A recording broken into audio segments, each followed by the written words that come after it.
美国总统川普进前冻结援助外国的经费，外国媒体报道，美国即阵是改动53亿，是包括对台湾的8.7亿军援。另外，台湾的中科院导入专案，研发空射型的双山反舰飞弹，即阵是传出好消息。有军事迷将也是大盘讲，发现 IDF 经过核对战机，哪像炸2粒双山飞弹的即时弹。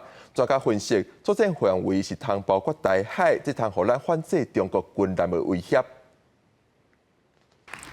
美国总统川普就任冻结援外经费，评估是毋是符合美国优先政策。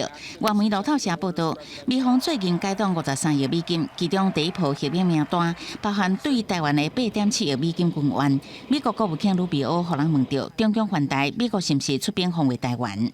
I think our commitments to Taiwan have been clear and they've been expressed through multiple administrations for multiple years. We are against any sort of compelled, forced change of status.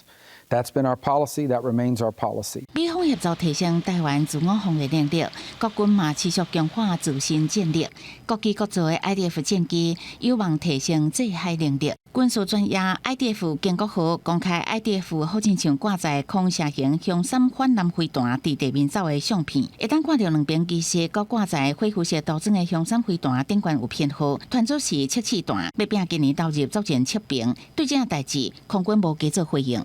当我们的 IDF 带着雄三飞弹飞到一定的空域，比方说往前进，那它的射击的范围会更广、更大哈，所以扩大我们雄三飞弹的打击的半径。雄三飞弹佫叫航弹杀手，射程会当达到150公里，有效反制强弹威胁。目前已经有蓝射型、绿射型。 空军交由中科院以雄击专案研发空射型雄三飞弹，因应 IDF 是轻型战机，首要难题都是将雄三飞弹变散变轻，捌传出拄着困难。即马相片一个公开，军事专家分析，若是 IDF 会当挂在空射型雄三飞弹，攻击范围会当包含台海，对强舰进行有效攻击。我们推估啦。 200公里人不是问题。那其实海峡平均宽度不到200公里，挂起来之后呢，它的扇形火力打击范围就可以涵盖台湾南北两端这是没有问题。未来遂行这种反舰作战的伺机中队出去那一方面呢是担任掩护组，那一方面是担任攻击组。就位，分数栋梁，请速交报。